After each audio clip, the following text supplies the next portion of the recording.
Hey guys, so today I am going to be doing something completely crazy.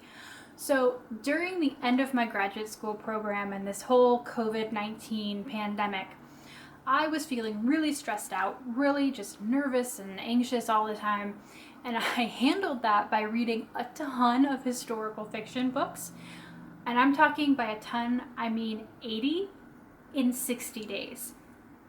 Kind of crazy, I know. This is how I handled my stress, and so I've decided to parlay my stress into something meaningful by making a tier ranking video. This is way outside my editing comfort zone, way outside of my know how to make this video comfort zone, and it's going to be a bit of a doozy because I'm going to talk about 80 different titles. So I hope that you're ready for what was one of the biggest video adventures I've attempted in a while, coming so close on the heels of my bookshelf tour. I'm just a glutton for punishment now that I'm back and have this to do for you guys. So I hope that you enjoy. Here we go. Okay, so here is the tier ranking that I've set up. And the top category here is swoon-worthy perfection. So those books that were just so good, had a great story, all that kind of stuff. They were just really fun to read. I'd read them again. Perfect. 5 stars. This is fiery fantastic. So they were good books, but they weren't perfect. So like a 4-star ranking. So this is fine but good. This is your 3-star ranking. So obviously they were fine, good enough to finish. There wasn't something super wrong with them.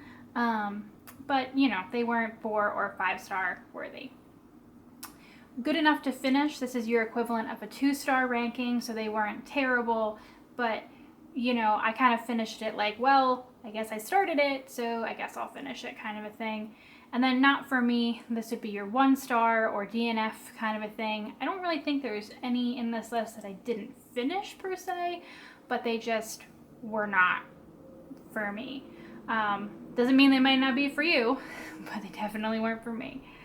So I have sorted a bunch of the 80 books down here into series. This is literally just so I can remember what in the world I'm doing because I've read so many of these. Not necessarily by author, so different authors will come up multiple times, but let's get started. So we're going to start with this book right here. This is Sabrina Jeffries' The Truth About Lord Stoneville. And this is the first book in her Hellions of Halstead Hall series. There are actually 5 books in this series, but you only see 4 here because the second book in the series is missing because no library that I have access to actually owns a license for that title, which is really sad. But The Truth About Lord Stoneville is book 1 of a 5-part series about 5 siblings, and their grandmother has given them all an ultimatum that they have to marry by the end of the year or they will lose their inheritance. So this first book is about the oldest brother who just kind of, he goes to find a prostitute to like pretend to marry her, but he actually finds an heiress from America and says that he'll help her find her actual fiance if she pretends to be his fiance. And obviously hijinks ensue. This one for sure for me goes into fine, good fun.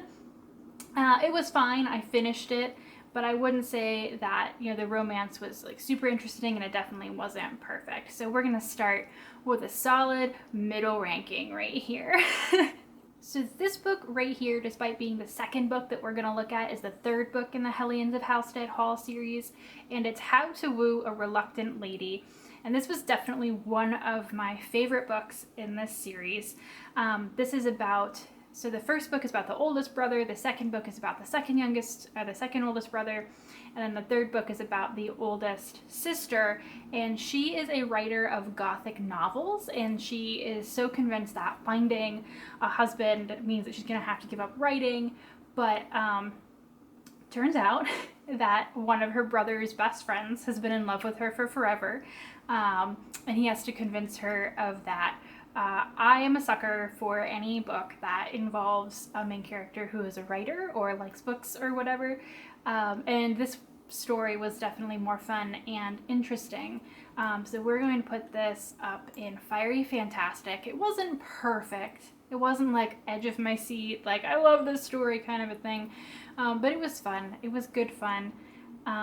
There's also a thread running through these books that there's an assumption that the parents of these main characters were murdered in a murder-suicide, which has cast, a whole pall over the family. But there's a thread going through here that that's actually not what happened, and every book kind of reveals a little bit more of the mystery. Which brings us to Wed a Wild Lord, which is the 4th book in this series. This one is about the youngest boy in the family, and he is a wild lord who races carriages and tries to cheat death. But a couple of years ago, before the start of this book, he was in a carriage race with one of his best friends, and he died, and the sister of that best friend holds him accountable. And so, of course, the main character of this one decides to try to woo her and kind of prove that he's not so terrible. I would put this one along with The Truth About Lord Stoneville in fine, good fun. It was, a little bit better than The Truth About Lord Stoneville, but it wasn't like, oh, great, or anything like that. This one right here is the final book in this series, also the one which reveals what has happened to their parents. And in this one, this is the youngest sister, and after her parents, what she thought were killed in a murder-suicide, she always thought it was an accident having to do with the fact that her mom didn't know how to wield a gun. So she is a very unconventional lady, and she is really, really good with handguns.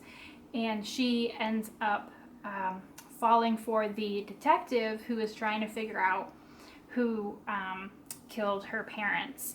And they solve the mystery together, obviously.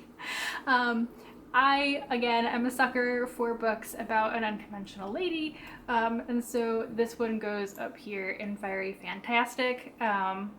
So this series down here and this series right here are actually 2 different series, even though they look rather similar. They're all by Maya Banks, and they're all set in Scotland, as opposed to most of these are all set in England. So this is the first book in the McCabe trilogy, and then we have the Armstrong and Montgomery series right here. The McCabe trilogy is about 3 different brothers, one of whom is a Scottish lord, and then his 2 younger brothers, and they are at war with a rival clan, and they are in need of a way to secure their borders. And so in this first book, this is in bed with a Highlander. The clan leader marries the niece, I believe, of the Scottish king, who has been left property, which is not normal, but he needs her property to secure his borders from his enemy. And this one was pretty okay. I'm warring with myself right now about whether it's here or here. It's gotta go here, I guess. It's definitely better than these 2 books, so I guess that's where it's gonna go. The second book in the series is Seduction of a Highland Lass, and this one, without a doubt, goes up here in swoon-worthy perfection. It was so good. The second brother, so after his older brother marries the lady with the property that he needs, he was supposed to marry the daughter of another clan leader to secure an alliance, and he doesn't. He chooses to marry the woman he falls in love with here. So his brother says that he will marry the daughter of this rival lord, except for he falls in love with someone else. And so this book is really interesting because he is really wants to be there for his family. She's the best friend of the woman he's engaged to, and they know that they shouldn't fall in love, but they do. And instead of it being like, I'm so in love with you, I don't care about the consequences, they really do care about the consequences and care about things. And so it really does feel like, star-crossed lovers kind of a thing. So because they fall in love, the final brother in the trilogy actually has to marry the daughter of the rival lord to make that alliance. And so that's what Never Love a Highlander is about. And whereas, this was kind of like your traditional raised by nuns, knows nothing. This girl is a healer. The girl who is the daughter of the rival lord is a tomboy, and she knows how to wield a sword. And it's interesting because these two take place at the McCabe castle, and this takes place, the youngest brother is now the lord of her father's clan. So there's more interesting things going on here, more interesting dynamics. And I do think that this one also has to go up here in swoon-worthy perfection. Okay, so moving on from these Maya Banks books to these are 2 of the 3 books in the Montgomerys and Armstrong trilogy. I have not read book 3 because I can't find a copy of the 3rd book in any of the libraries that I get ebooks from. But the Montgomerys and Armstrongs is a series specifically about the Montgomery and the Armstrong clans, who are kind of, think Romeo and Juliet, like they've been at war for forever, and the Scottish king steps in and he says, this can't go on any longer. And so in this book, it's the leader of the one clan gets married to the daughter of the other, and hijinks ensue. The thing about this one is that the girl in this one doesn't speak, and so people are like, oh, she's messed up in the head, and he has to learn that she's actually just like a normal person. Surprise.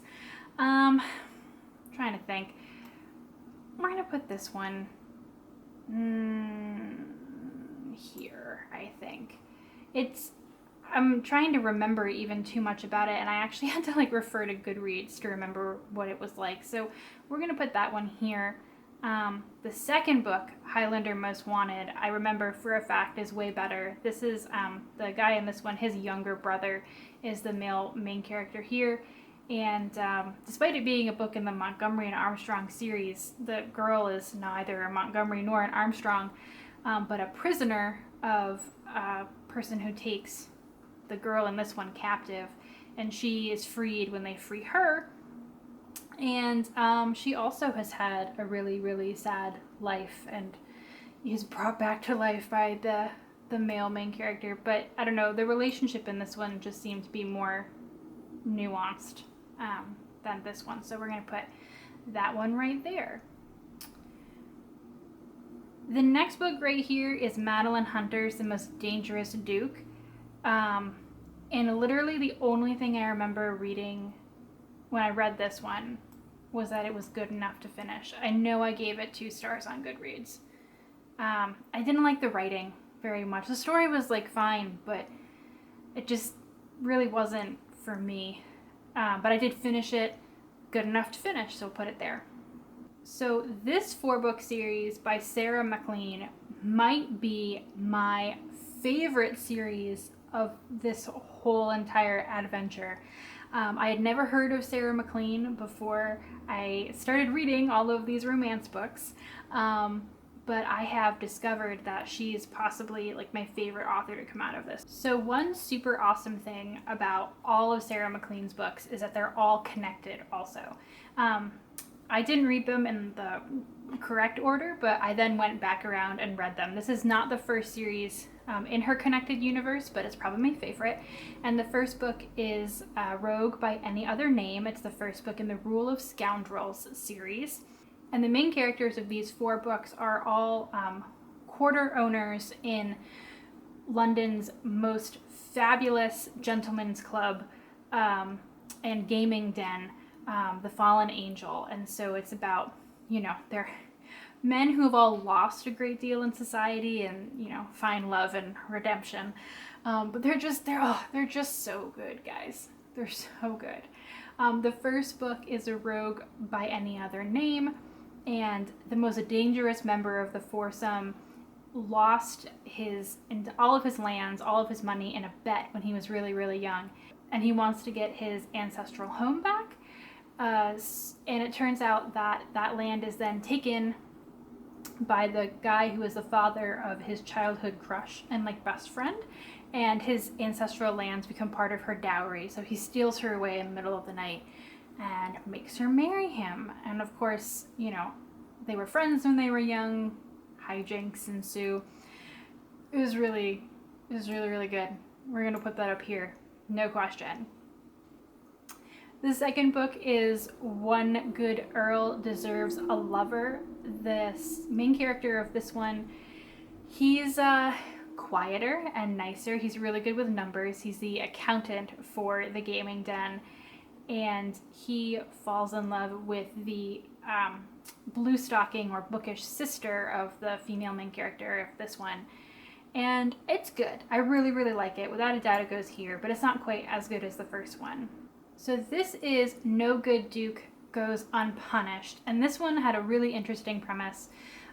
The male main character of this one is the gaming den's like enforcer and fighter, and he lost everything when he was younger because he was accused of murdering his father's bride-to-be, who was missing and found. He was found in like her blood the morning they were supposed to be married. Turns out she's not dead. She shows up and says that she'll clear his name for his help. And he's obviously obsessed with her and wants to figure out why in the world he did this, or she did this to him. So again, really good, but not quite perfect. The fourth book is Never Judge a Lady by Her Cover.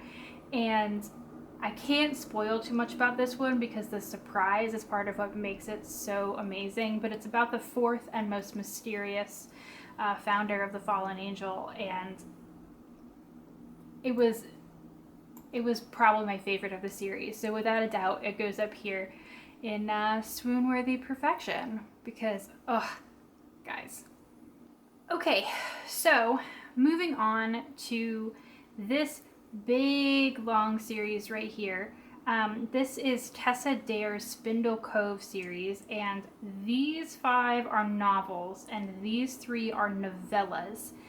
And Tessa Dare is also, along with Sarah McLean, one of my favorite authors to come out of this. And this is the first book in her Spindle Cove series, and the main character of this one has turned her tiny, she's the only daughter of a reclusive lord, and she's turned the tiny town that is right next to their castle. It's called Spindle Cove. It's known as Spinster Cove, though, because ladies who are spinsters go there when they can't find a husband.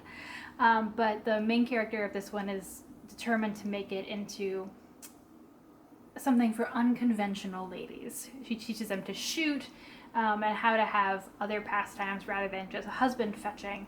And her entire world is turned upside down when a injured war hero shows up and is determined to bring men into Spindle Cove, where she's made it this like female haven. And of course they fall in love.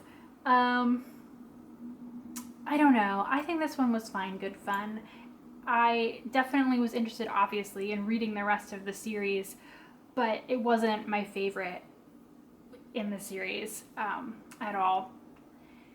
The second full-length book here, Tessa Dare's A Week to be Wicked, is about a very, very bookish sister who is brought with her family to Spindle Cove because her sister, who's the main character of this one over here, has asthma and therefore hasn't been able to get a husband. And she is actually the first female member of the English Geological Society. I can't remember the official name, but she's into geology.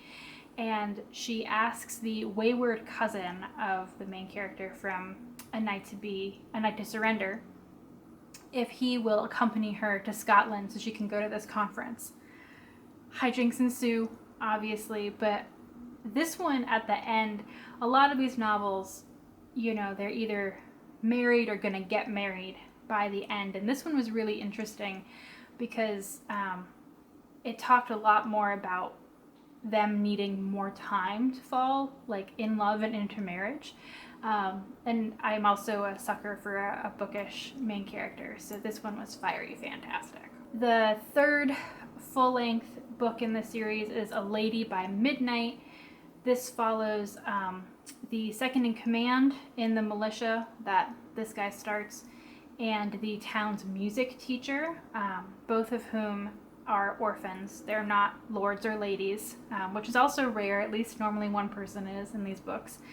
And he's very gruff and she's very sweet, and it turns out they have a past as children that she can't remember. And some other hijinks ensue, but I'm not going to spoil anything. This one was fine, good fun. It was good.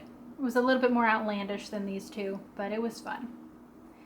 Speaking of outlandish, the fourth one here, Any Duchess Will Do. This is about a duke whose mother decides that it's time for him to marry. And so he walks into Spindle Cove and picks the barmaid at the tavern and challenges his mother to make her a duchess. Hijinks. It was good. It was fine. This whole series is like good. The last book in this series is Do You Want to Start a Scandal? And it is about the youngest sister in the three sisters, of whom there's A Week to Be Wicked and then again Beauty and the Blacksmith here. Their youngest sister. This one is the only one that doesn't take place in Spindle Cove. It actually takes place at a castle elsewhere, and these two are caught in what is assumed to be an illicit embrace, but that's not actually what it is. And they think that there's like a mystery going on. Turns out that he is an international spy and she likes to play spy, and they decide to try to figure out the mystery together and fall in love along the way. This one was fiery fantastic for sure. It was really, really good and worth it. So now we come to these three novellas, and because they're so much shorter than the books, I honestly normally find that they're pretty meh. So the first one here is Tessa Dare's Once Upon a Winter's Eve, and this takes place on a wintry night when a supposed French spy knocks up on the shore of Spindle Cove. Turns out he is an old flame of one of the girls in Spindle Cove, and he's there for her. This one, I think it was good enough to finish. It wasn't super great, and because it was so short, it didn't really feel totally resolved, but it was a fun adventure. Lord Dashwood Missed Out is about a girl who had a childhood crush on Lord Dashwood, and he totally rebuffed her and went off to travel the world, and she writes this pamphlet about how Lord Dashwood missed out, and the ladies of Spindle Cove bring her in to speak because the pamphlet ends up being about you don't need no man. But of course Lord Dashwood comes back and wants to find out exactly what he missed out on. It was a little silly, but this one was fine, good fun. And then the last one, which I keep referring to here, is Beauty and the Blacksmith. This is the eldest sister of the main characters in Do You Want to Start a Scandal? And A Week to Be Wicked. And unfortunately, so she falls in love with the blacksmith, and her mom freaks out because she's supposed to marry a duke or whatever.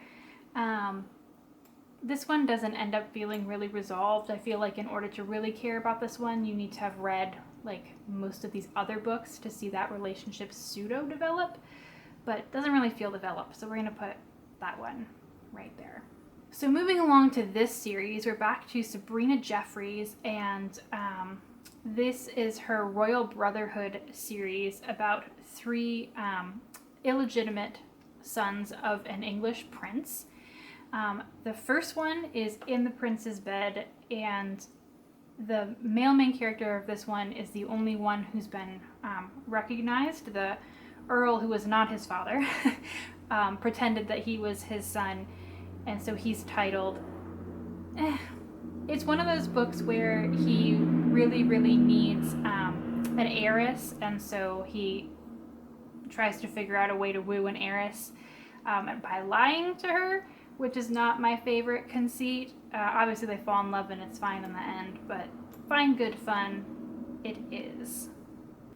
So the second book is To Pleasure a Prince, and this one was about the male main character is a viscount because he's been recognized by his royal father, even though he was never married to her mother.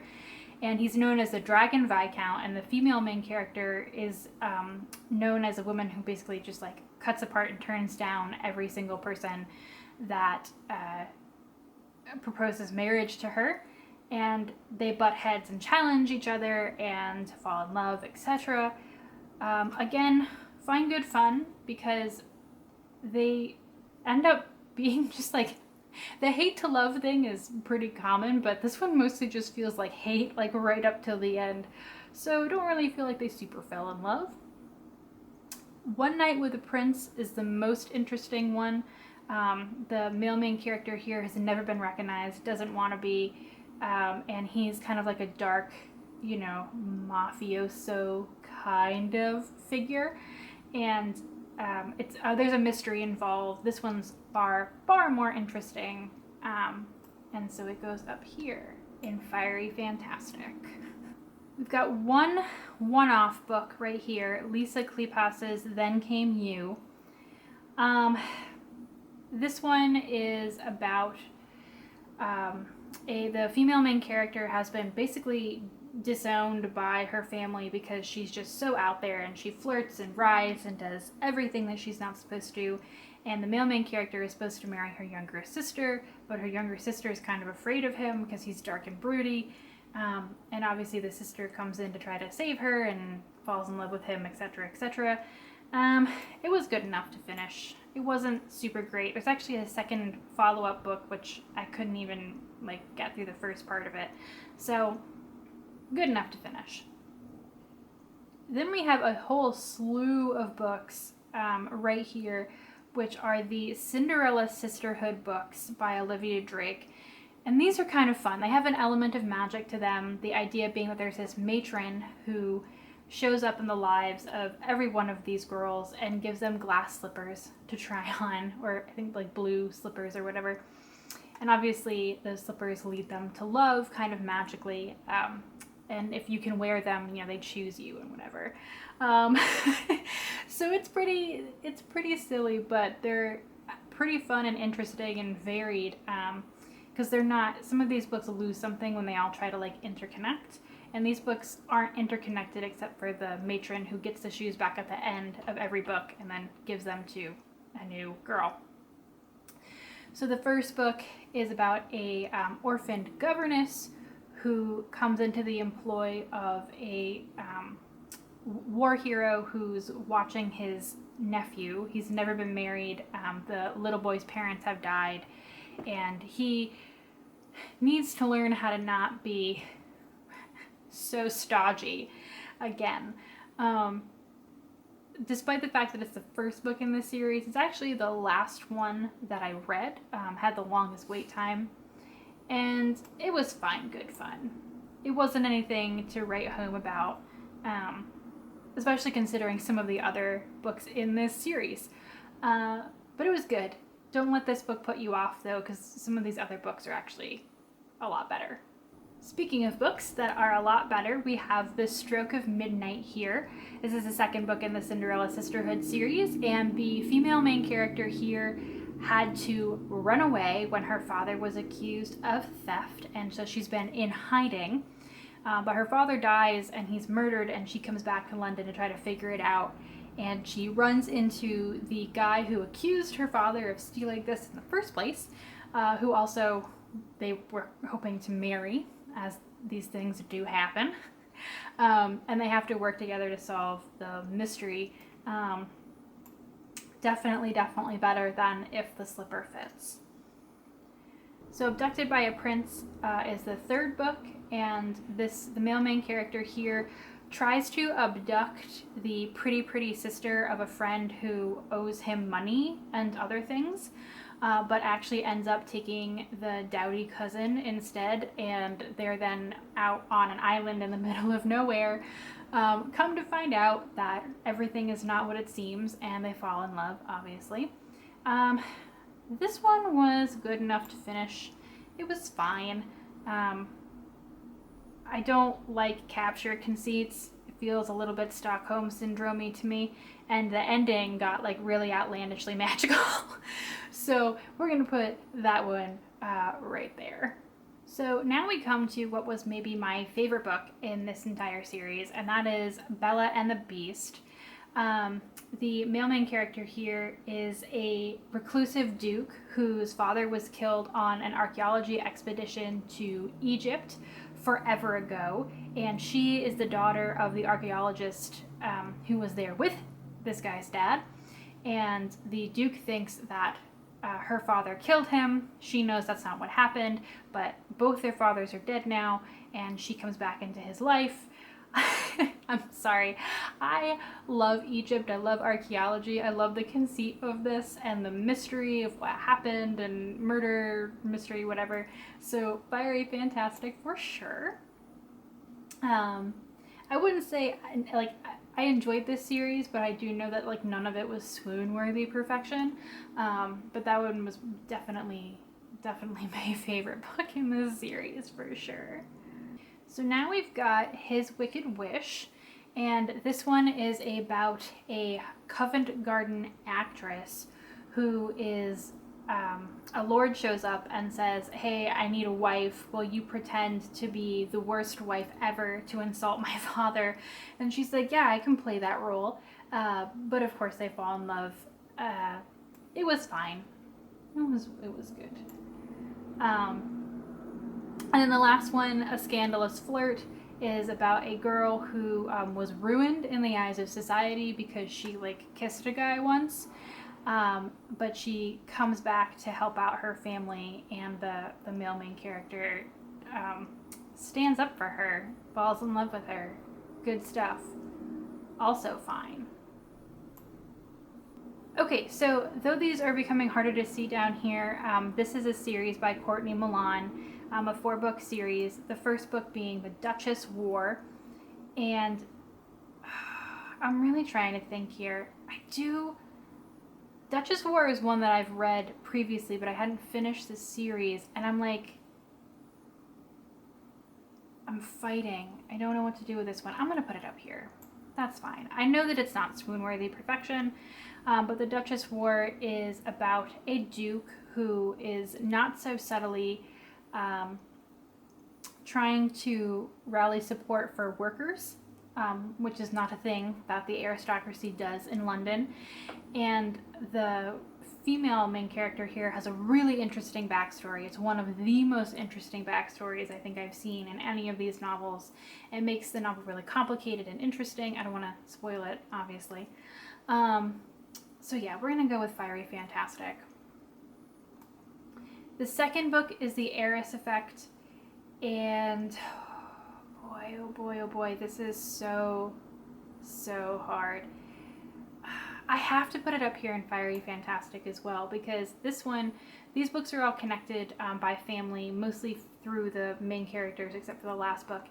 And in The Heiress Effect, the illegitimate brother of the Duke from this one meets an heiress, and they both know what it is to be outcast in society and how to put on a mask, and there's just really good conversation, and I really like it. We'll put it there.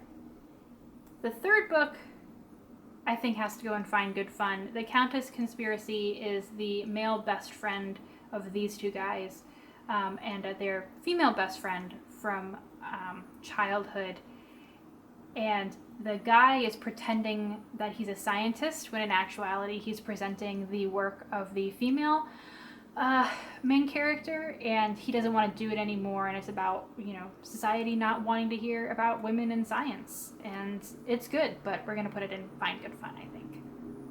Okay, and last but not least for this series, we have The Suffragette Scandal, and that definitely goes up in Fantastic, Fiery Fantastic. This is about the half-sister of this guy, who's the half-brother to this guy, but they're not related. I know, confusing. And she is fighting for the female right to vote. And she falls in with a guy who is supposed to be dead. He pretended to be dead and escaped the aristocracy, and comes back and tries to help her find out. She runs a newspaper for women, and comes back to try to find out who's trying to destroy her. And that was also really good. Like I said, this series is really, really smart, and each book has something really, really interesting to say, which I love. So yeah. Then we have another one-off here. This is Jennifer McQuiston's What Happened in Scotland, and this one was definitely just good enough to finish. Lady who is recently, well, about a year ago, her husband died and she hated him, and she's just learning to enjoy her freedom. She goes to Scotland and wakes up in the bed of a Scottish lawyer, married apparently, and none of them remember what really happened. And so it's about unpacking what happened, were they actually married, and a whole bunch of other stuff. So good enough to finish. Not great, but it's fine. These are two books by Sophie Jordan in the Darings series. This is actually book 2 and book 4. I was not a super fan of these. The first book here is definitely just good enough to finish. It's called Too Wicked to Tame, and it's about a girl who is shipped off to the moors, basically, to try to win the heart of a very, very rich but earl who's considered mad. And he doesn't want to marry her at all because he thinks he's going to go mad and therefore can't have kids. It was fine. This is the 4th book in the series, like I said, and this one was definitely not for me at all. This one is about the sister-in-law of the girl from this one, and her husband bails on her and ends up dead, and she ends up being kind of like abducted in Scotland and finds this guy, and it's very, very controlling aspect to it. It was not super interesting to me. So these 4 books right here are another series by Sabrina Jeffries called The Duke's Men, and this series definitely did not go the way that I thought it was gonna go, but I did enjoy it. This is the first one, called What the Duke Desires, and in this one there is a duke, and he thought for the longest time that his eldest brother, who should be the duke, had been killed on the continent, but finds out that there might be proof that he's still alive, so he goes to hire a detective agency called Manton Investigations. But Manton is not home, his sister is, and she agrees to help find this guy. And of course they go on a journey together and they fall in love. And this one was fine, good fun. The second one is When the Rogue Returns. This one is about, I don't want to spoil this one, but it's about someone moderately related to the Duke in this one. And he was married very, very young, and he thought that his wife was actually a jewel thief and ran out on him, but it turns out that his wife didn't have exactly what happened to her be what he thought, and she's not actually a jewel thief, kind of. And so after about 10 years apart, they get back together to try to solve a new theft, and realize they still love each other, which was really fun. And we're going to put it over here and find good fun as well. The third book is How the Scoundrel Seduces, and this is about the brother of the girl from this one.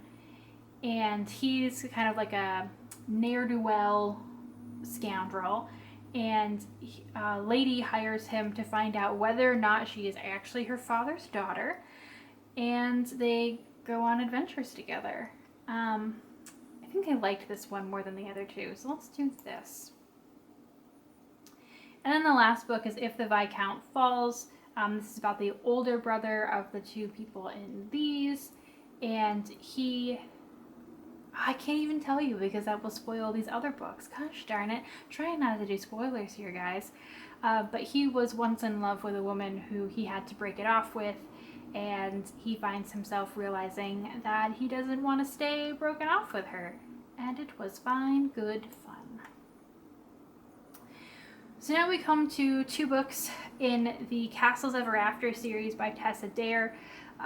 There's actually 4 books here, but I haven't read the other ones. The first one is Romancing the Duke, and it is about the daughter of a author of English fairy tales who inherits a castle, except for that castle is still occupied by the Duke, who thinks that he owns it. He doesn't realize that he's being undermined by his estate managers, and so they try to pick apart how in the world she has inherited a castle that he thought that he owned, and he wants her gone, and she doesn't want to go because women normally can't have property, obviously. And he's also been mostly blinded in an accident, and so he really doesn't want to give up the castle because he's counted all the steps and stuff like that. So again, weakness for certain things, mostly things Tessa Dare also, so put that up there. This book is actually related to one of her books from the Spindle Cove series, Do You Want to Start a Scandal? In ways that I can't tell you, or there will be spoilers. But the female main character in this one inherits a castle, and she's been waiting for her betrothed to come back from the continent for like 10 years, and he's never come back, so she's convinced that he doesn't actually want to marry her. But the guy's younger brother is like, no, he's finally coming back from the continent. I'm going to save you for him. But of course, they fall in love with each other. And that one was also really good. Okay, so time to bring a new author into the world here, and this is Joanna Shoup's Wicked Deception series. The first book is The Courtesan Duchess, and it sounds like something, and then it went somewhere completely other. This is about a duchess who married a duke very young, well, became a duchess when she married him, and then that duke split without even giving her her wedding night off to the continent. And so she decides to pretend that she's a courtesan because he's off living the high life in Italy, so that she can get pregnant and have a kid, because the estate manager of the Duke's estate is basically turning her out, even though she's supposed to be a duchess. So she decides to take matters into her own hands and seduce her husband. And this one was really, really good. It's got to go up here in swoon-worthy perfection, absolutely. Really, really just good. The second book was The Harlot Countess, and this one is about the best friend of the protagonist from the first one, and he was once upon a time in love with this girl who was the product of a huge scandal, and so he broke it off with her because he thought that there was this huge thing going on, and now she draws political cartoons under a male pseudonym, and he is her target because he's gotten very important in Parliament, and so he's trying to track down who's making fun of him, and she's trying to get back at him, and other things happen. And that one was definitely fiery fantastic.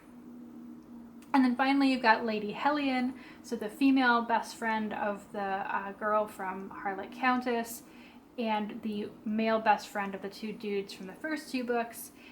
She is a trousers wearing, gun toting tomboy who really likes the quiet, really, really smart best friend from those two books. And they have to solve a mystery. I can't tell you what the mystery is because it will be a spoiler for the first two books, but this one also really, really good. That series was really, really good. This is 2 books in an ongoing series by Courtney Milan, who wrote the Duchess books up here. The first book here is about a girl whose family fell into disgrace, and the love of her life is the one who helped put her family there, and it was fine. It was okay. Nothing special about it, which was unfortunate considering how amazing this series was.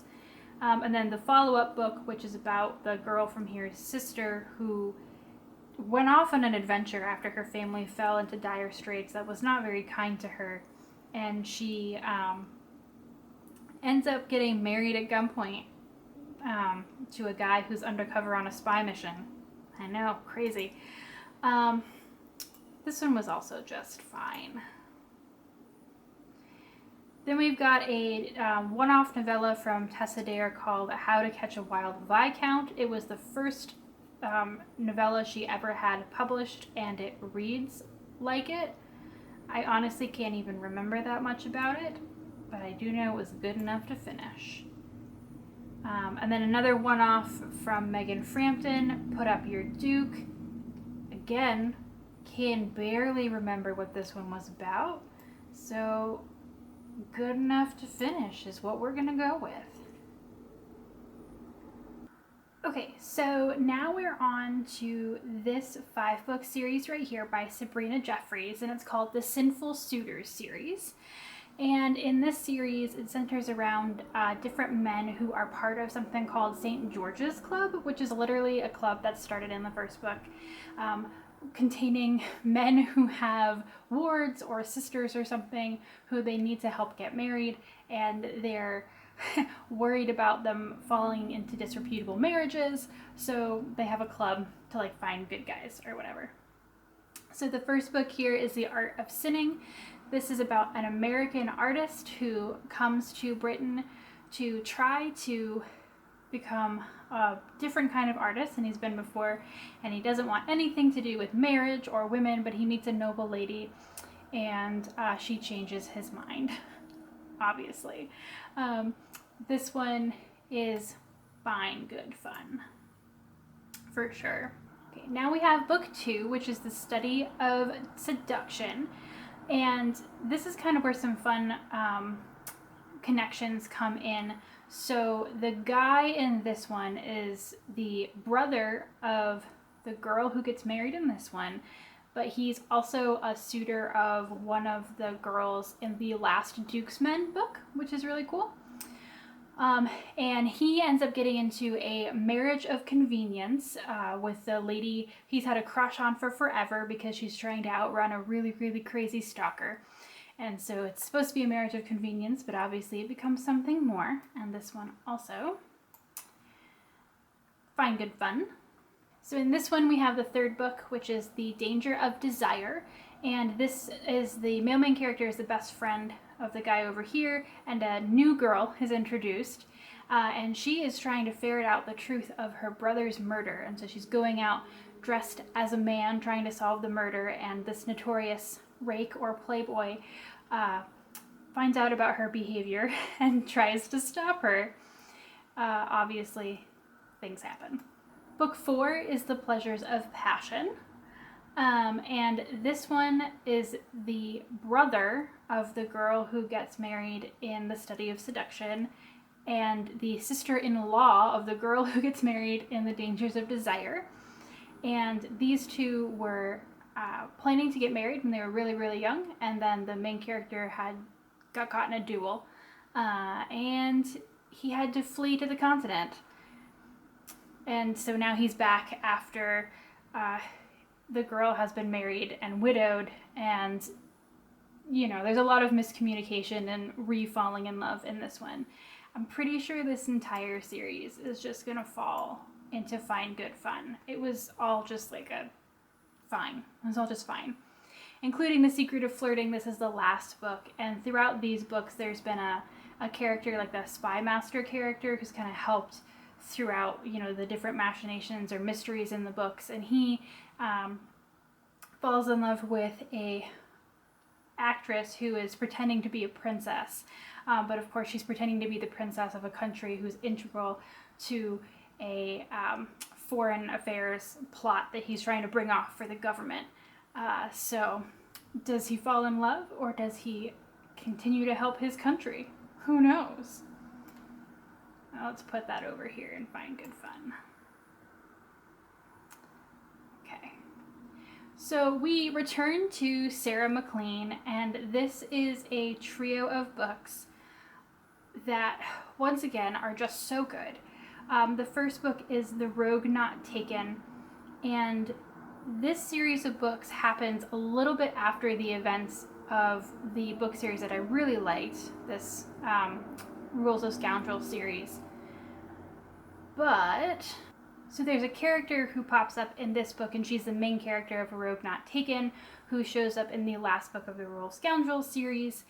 And she is one of 5 daughters in a family that is considered aristocratic upstart. So they weren't titled, and then their father was gifted a title, but it's just for the length of his lifetime. And the main character is the youngest sister. She's constantly overlooked, kind of mousy, and she falls for a dashing rogue, as the title suggests. I really liked this one. If we scroll on up, this one definitely has to go under Fiery Fantastic.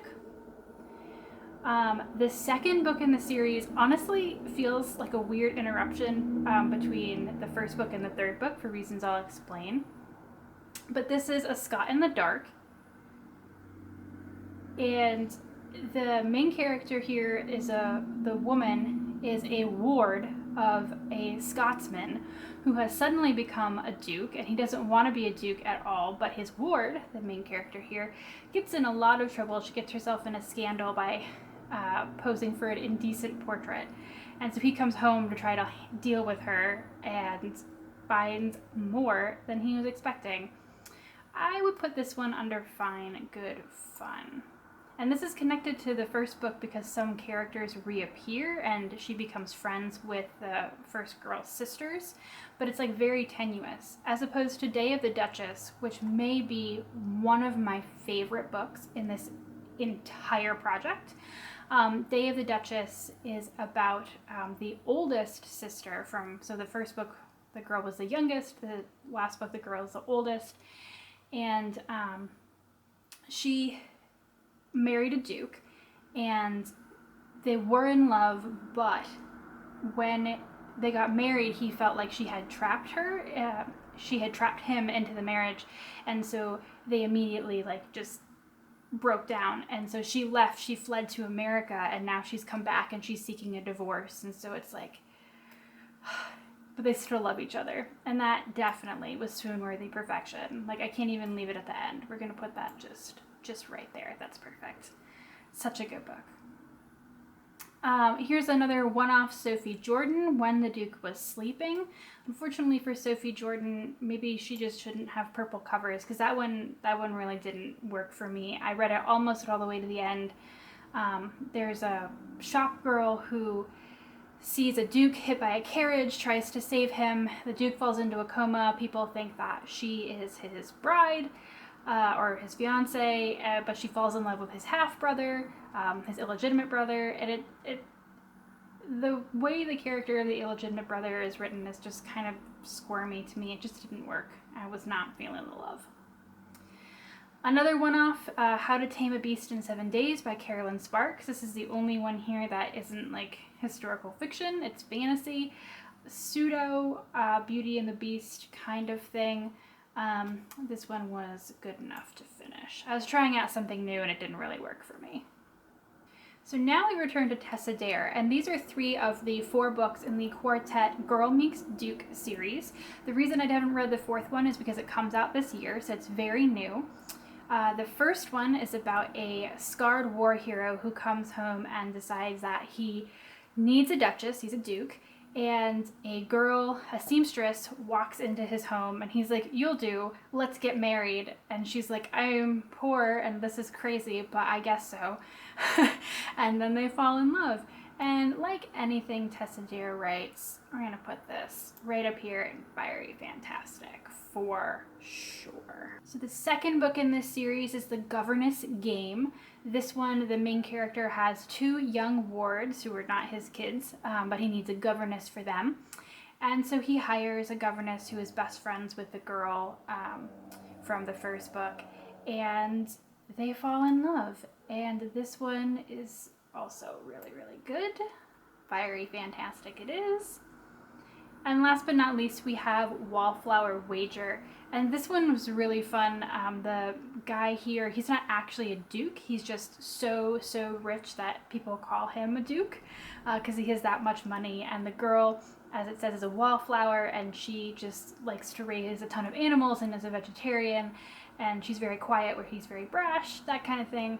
And it works out. So once again, Fiery Fantastic. This whole series is great. So a new author in the mix. This is Anna Bradley. There are 3 books in this series, but I only have two of them up here, unfortunately.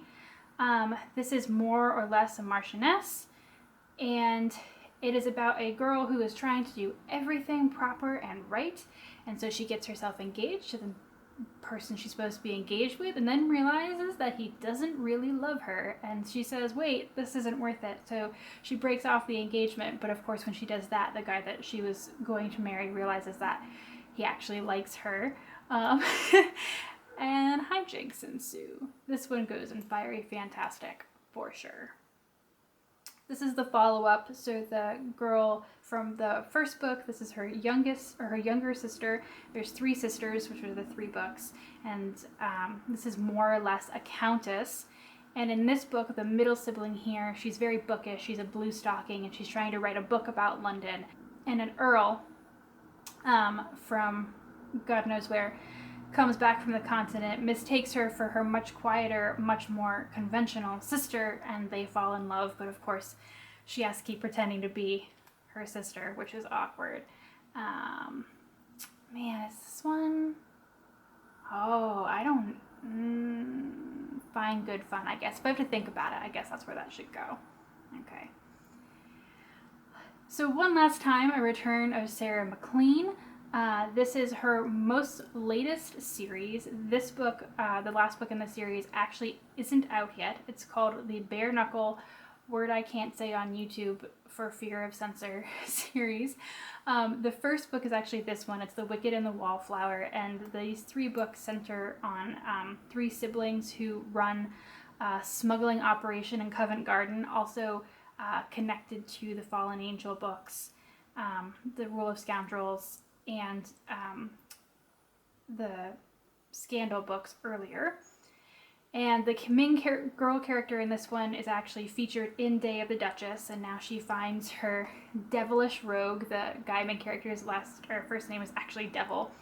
And I really, really liked this one. So this one for sure is fiery fantastic. So the second book, Brazen and the Beast. This one was really interesting because the second brother, he goes by Beast, and he's actually really bookish on the inside, and he falls for a girl who is trying to convince her father to let her take over her shipping company, even though she's a girl. And so falling in with a smuggler really, really works out for her. So fiery fantastic as well.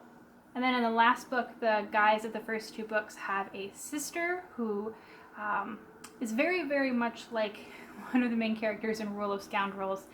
And she has been in love with someone for her entire life, but he betrayed her. And so this is kind of one of those redemption books where he tries to prove that he can be worthy of her. And again, this isn't out yet, so I don't want to say too much, but it was really, really good. I got a copy from Edelweiss and read that. So this whole series is fiery fantastic. I didn't like it as much as some of the books from her first two series, but Sarah McLean is just so, so good.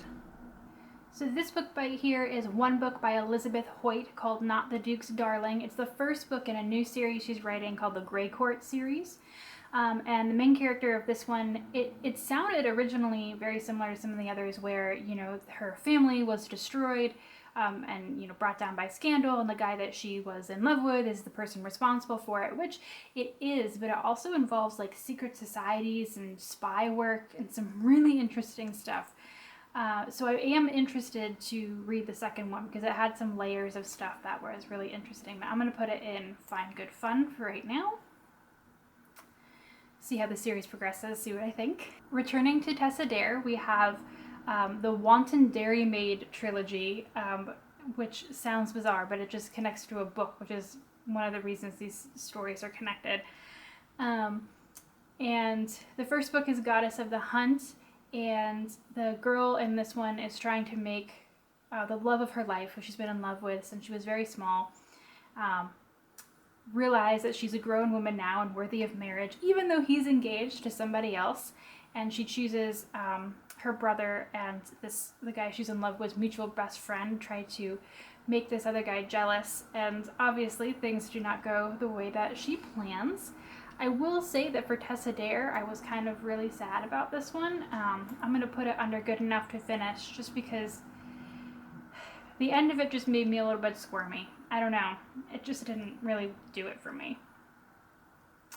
The second book in the series is Surrender of a Siren. So this features one of the major players from this book now in the main protagonist role, and I can't tell you why because it spoils this book. But this one was much better than Goddess of the Hunt. I'm going to put that up in Fine Good Fun. Unfortunately, I started the third book in the series, and that one really didn't work for me, so I didn't even finish it, so it's not even here. Sophie Jordan, again, making a comeback. This is Sins of a Wicked Duke. Once again, this one was just good enough to finish. There is a orphan who can't keep a job as a lady's maid because people keep trying to force her into sexual relations, so she dresses as a man and goes to work for a duke who ends up falling for her, but it didn't really work for me. One last time, Sarah McLean, and this series is called Love by Numbers, and it's actually the series that starts this entire world that I've been talking about this entire time. The first book is 9 Rules to Break While Romancing a Rake, and the main character of this one is a girl who has realized that she is about to become a spinster, and therefore it really doesn't matter what happens to her reputation, so she engages the services of a notorious rake in order to do things like actually go to a fencing club and smoke a cheroot, and obviously the rake falls for her. This was a really good opening to the series. I really liked it, and it goes up in swoon-worthy perfection.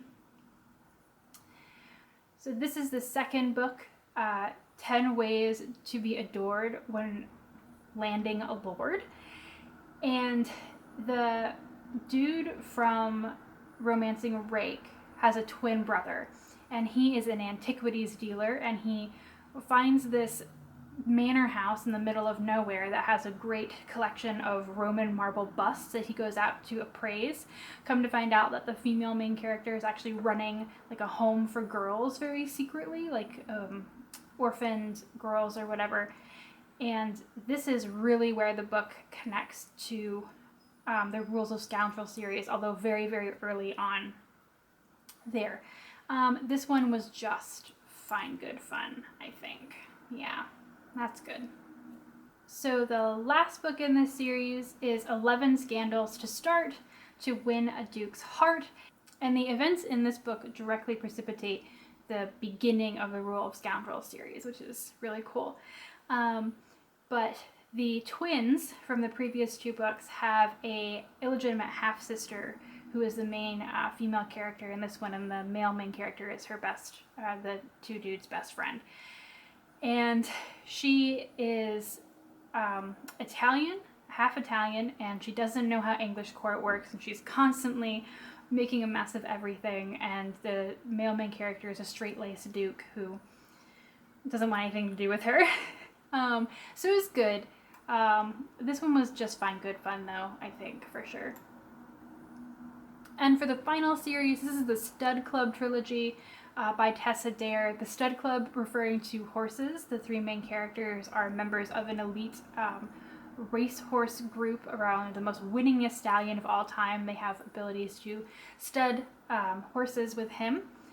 The first book is One Dance with a Duke, and I will be honest, I wasn't sure how to feel about this one at first. I think it's still fine, good fun. It's one of those where they get married very early on, and the marriage really feels like it comes out of nowhere. I swear it gets better after that. There's a murder mystery, there's a lot of good stuff in the series, but the first book it feels like it really just needed to like start running right out of the gate, and so the whole setup in this first book just feels really jarring. Twice Tempted by a Rogue, honestly, takes place mostly like outside. So like, there's this murder going on that needs to be solved, and then some other stuff. And this one just kind of removes you from that plot, mostly, which is really bizarre. And some things happen that help eventually solve the murder mystery, but just kind of felt like an interregnum book. So we're going to put that here with Fine Good Fun. Three Nights with a Scoundrel is really where the entire larger plot comes to a head. The main character, female character here, is the sister of the guy who got murdered, and the guy is the best friend who thinks he was mistaken. He was supposed to be murdered and his best friend got murdered instead, and he's been in love with her this entire time, but hasn't been able to show it and tries to take care of her. So this one was the best. So fiery fantastic it is. All right, so to wrap it up, I don't have a ton in Swoon-Worthy Perfection. I'm really, really hard to please, but this is the series worth reading.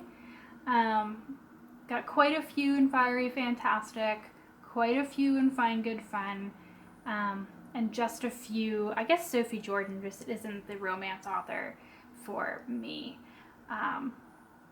Wow, I can't believe I managed it.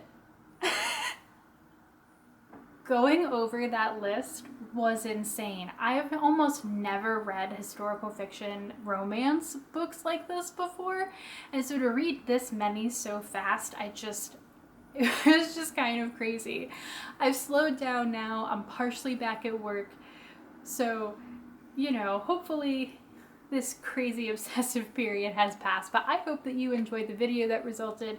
Thanks for taking this adventure with me, and if you've read any of these books, let me know if you liked them, if you didn't like them, do you disagree or agree with my rankings, or if you have recommendations for me. Do let me know. Thanks so much for spending all this time with me, and I'll see you guys next week.